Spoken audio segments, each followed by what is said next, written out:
ఇక్కడ ఏ దిక్కును చూసినా గానీ అన్ని దిక్కుల్లా చికెన్ కొట్లే కనిపిస్తున్నాయే. ఒక్క సందు కూడా వదిలిపెట్టలేదు, అన్ని చోట్ల చికెన్ కొట్లే ఉన్నాయి. ఇక్కడ మన పని సులభంగా అయ్యేట్టుంది. పగటి పూట ఊర్లో ధైర్యంగా తిరుగుతూ ఉండొచ్చు. కోడి సంగతి తర్వాత, ఒక్క కోడి ఈక కూడా దొరకడం లేదు, పరిస్థితి దారుణంగా ఉంది. ఇవి కోడి ఈకల్లా ఉన్నాయే అంటే ఈ ఇంట్లో ఖచ్చితంగా కోడి ఉందనే అర్థం. అద్భుతం.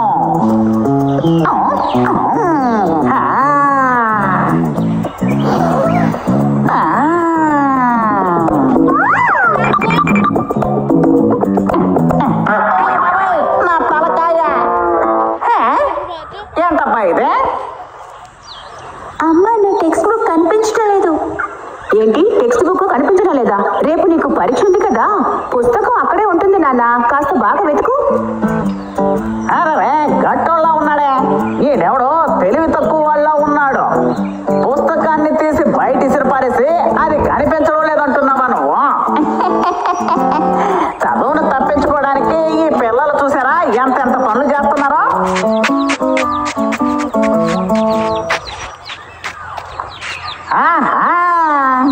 ఇవి నాటుకోడి పిల్లల్లా ఉన్నాయి.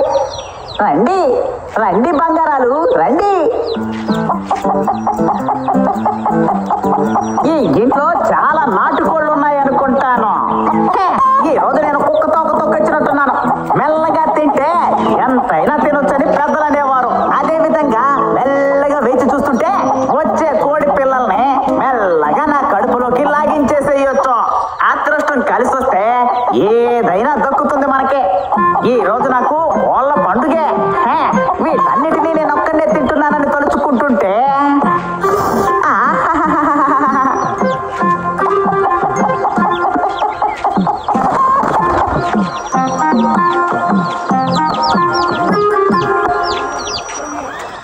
అవును, వీళ్ళకి మనం లెక్క పెట్టడం నేర్పించాం కదా, ఇకపై మనం ఏబిసిడీలు నేర్పిద్దామా? ఏబిసిడీలా అంటే ఏంటమ్మా?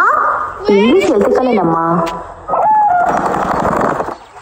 ఏబిసిడి చదివించొచ్చు, కానీ ఎలా నేర్పించడం, ఎవరు నేర్పిస్తారు? అందుకు ఏబిసిడీలు తెలిసే ఒక మంచి మాస్టర్ని వెతకాలి. నేను బయట కనుక్కుంటాను. నా చిరకాల కోరిక ఈ రోజు నెరవేరేలా ఉందే.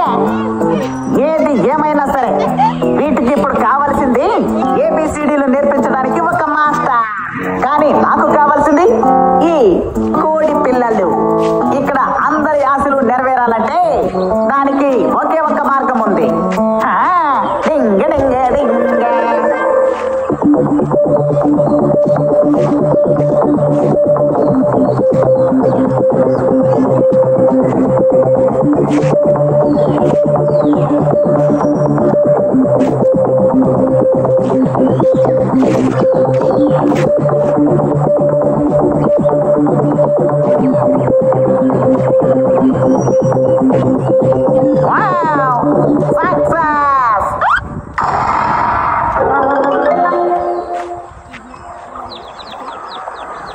నేను బాగా కనుక్కున్నాను, కానీ ఏబిసిడి నేర్పించే విధంగా ఇక్కడ ఎవ్వరూ లేరు. హలో, హౌ ఆర్ యూ కోళ్ళ నాన్న మరియు కోళ్ళ అమ్మ?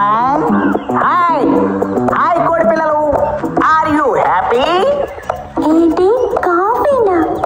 అమ్మ, ఆయన కాఫీ అడుగుతున్నారు. అరే నేను కాఫీ టీలు అడగడం లేదు కోడి పిల్లలు. హ్యాపీ, సంతోషం. ఇంగ్లీష్ అమ్మా. అరే ఇంగ్లీష్ అంటే ఇంగ్లీషా? అవును, మీరెవరు?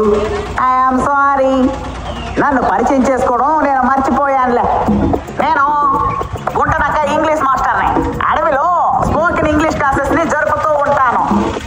ఎంతటి మూతోడైనా సరే సరళంగా ఇంగ్లీష్ మాట్లాడే వాళ్ళ తయారు చేయడంలో నేను సిద్ధహస్తుడిని తెలుసా.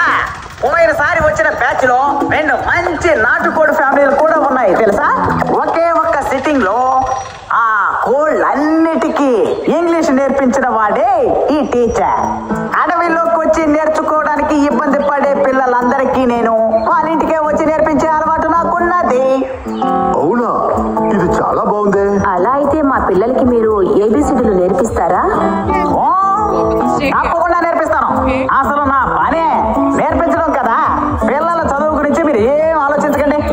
ఇకపోతే మీ విషయం ఏంటి మా విషయమా? ఏం లేదు. నా ఉద్దేశం ఏంటంటే మీరు కూడా ఇంగ్లీష్ నేర్చుకోవచ్చు కదా అని. చదువుకోవాలి అనిపిస్తే దానికి వయసు చూడక్కర్లేదండి. అవునవును. ఓ, ఇంతకు మించి మేం చదివి ఏం చేయబోతున్నాం? మీరు ఏమీ చేయనక్కర్లేదు. చేయవలసిందంతా నేనే చేస్తాను. ఇక్కడుండే మీ బంధువుల కోళ్ళు, పక్కింటోళ్ళ కోళ్ళు అందరి దగ్గరికి వెళ్ళి నా దగ్గరికి రమ్మని చెప్పండి. అందరికి కలిపి ఒకే సమయంలో చటుక్కు నేను క్లాస్ చెప్తాను అంటున్నాను. వాళ్ళందరినీ తర్వాత పిలుద్దాం. ప్రస్తుతానికి మాస్టర్ మా పిల్లలకి ముందు నేర్పించండి. ఓకే ఓకే ఓకే ఓకే ముందు వాళ్ళకి నేర్పించాలి. స్టూడెంట్స్ రండి రండి, మనం వెళ్ళి ఏబిసిడీలు నేర్చుకుందాం.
ఇక్కడ చూడు.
X-ray,